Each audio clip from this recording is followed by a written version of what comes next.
18 दिन चले महाभारत के युद्ध में रक्तपात के सिवा कुछ हासिल नहीं हुआ। इस युद्ध में कौरवों के समस्त कुल का नाश हुआ, साथ ही पांचों पांडवों को छोड़कर पांडव कुल के अधिकांश लोग मारे गए। लेकिन इस युद्ध के कारण युद्ध के पश्चात एक और वंश का खात्मा हो गया। वो था श्री कृष्ण जी का यदुवंश। महाभारत कौरवों और पांडवों के बीच हुए युद्ध का वो रूप है जिसने कुरुक्षेत्र की मिट्टी तक लाल कर दी थी। कहा जाता है कि इस भयंकर युद्ध में इतने लोगों ने अपनी जान गंवाई थी कि आज भी उनके लहू से कुरुक्षेत्र, जहां महाभारत का युद्ध लड़ा गया था, कि मिट्टी का रंग लाल ही है। महर्षि वेद व्यास ने महाभारत की कहानी को 18 खंडों में संकलित किया था। कुरुक्षेत्र का युद्ध इस ग्रंथ का सबसे बड़ा भाग है, लेकिन युद्ध के पश्चात भी बहुत कुछ ऐसा रह गया जिसके विषय में जानना बहुत जरूरी है, जिसमें भगवान श्री कृष्ण की मृत्यु और द्वारका के नदी में समा जाने की घटना अत्यंत महत्वपूर्ण है। मौसल पर्व 18 पर्वों में से एक है जो 8 अध्यायों का संकलन है।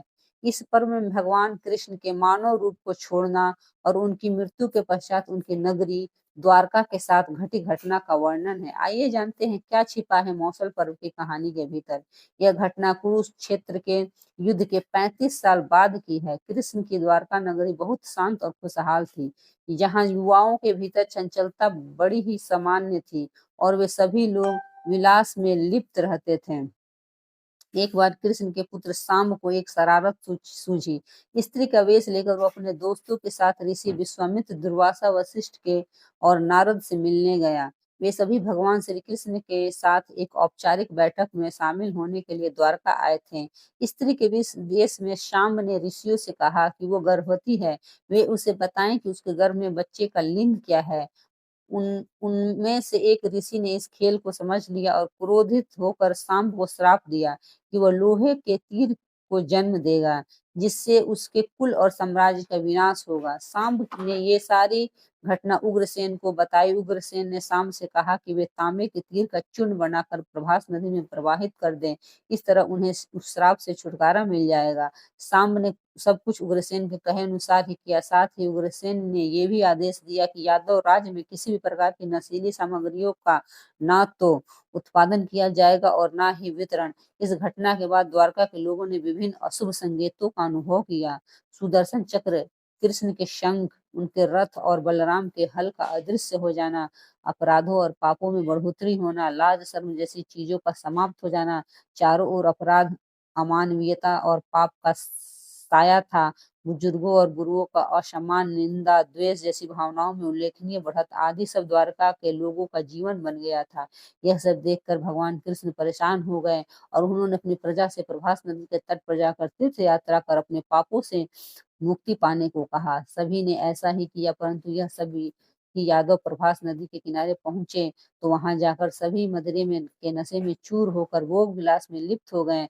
मदिरा के नशे में चूर सत्याकी कृतवर्मा के पास पहुंचा और अश्वत्थामा को मारने की साजिश रचने और पांडव सेना के सोते हुए सिपाहियों की हत्या करने के लिए उसकी आलोचना करने लगा। वहीं कृतवर्मा ने भी सात्यकी पर आरोप मढ़ने शुरू कर दिए। बहस बढ़ती गई और इसी दौरान सत्याकी के हाथ से कृतवर्मा की हत्या हो गई। कृतवर्मा की हत्या करने के अपराध में अन्य यादवों ने मिलकर सात्यकी को मौत के घाट उतार दिया। जब कृष्ण को इस बात का पता चला तो वे वहां प्रकट हुए और एक एरका घास को हाथ में उठा लिया। ये घास एक छड़ में परिवर्तित हो गई, जिससे श्री कृष्ण ने दोषियों को सजा दी। मदिरा के नशे में चूर सभी ने घास को अपने हाथ में उठा लिया और सभी के हाथ में मौजूद वो घास लोहे की छड़ बन गई, जिससे सभी लोग आपस में भी भिड़ गए और एक दूसरे को मारने लगे। बब्रू उदारू कर भगवान कृष्ण के अलावा अन्य सभी लोग मारे गए। यदुवंश के नाश के बाद श्री कृष्ण के ज्येष्ठ भाई बलराम समुद्र तट पर बैठ गए और एक ग्रसित होकर परमात्मा में लीन हो गए। इस प्रकार शेषनाग के अवतार बलराम जी ने देह त्यागी और स्वधाम लौट गए। लोहे की छड़ का चूर्ण एक मछली से निगल लिया और वह उसके पेट में जाकर धातु का एक टुकड़ा बन गया। जीरू नामक शिकारी ने उस मछली को पकड़ा और उसके शरीर से निकले धातु के टुकड़े से को नुकीला कर तीर का निर्माण किया।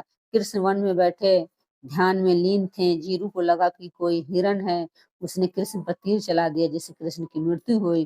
कुछ समय बाद अर्जुन मदद लेकर द्वारका पहुंचे और कृष्ण की मृत्यु खबर पाकर अत्यंत दुखी हो गए। कृष्ण के जाने के बाद द्वारका में उनकी 16,000 महारानियां कुछ महिलाएं, वृद्ध और बालक भी शेष रह गए। वे सभी इंद्रप्रस्थ के लिए रवाना होने लगे। इसके बाद उस क्षेत्र में सभी देवता और स्वर्ग के अप्सराएं, यक्ष, किन्नर, गंधर्व आदि आए और उन्होंने श्री कृष्ण की आराधना की। आराधना के बाद श्री कृष्ण ने अपने नेत्र बंद कर लिए और वे सशरीर ही अपने धाम को लौट गए। महाभारत युद्ध की समाप्ति के बाद जब युधिष्ठिर का राज्य तिलक हो रहा था, तब कौरवों की माता गांधारी ने महाभारत युद्ध के लिए श्री कृष्ण को दोषी ठहराते हुए श्राप दिया था कि जिस प्रकार कौरवों के वंश का नाश हुआ है, ठीक ठीक उसी प्रकार यदुवंश का भी नाश होगा।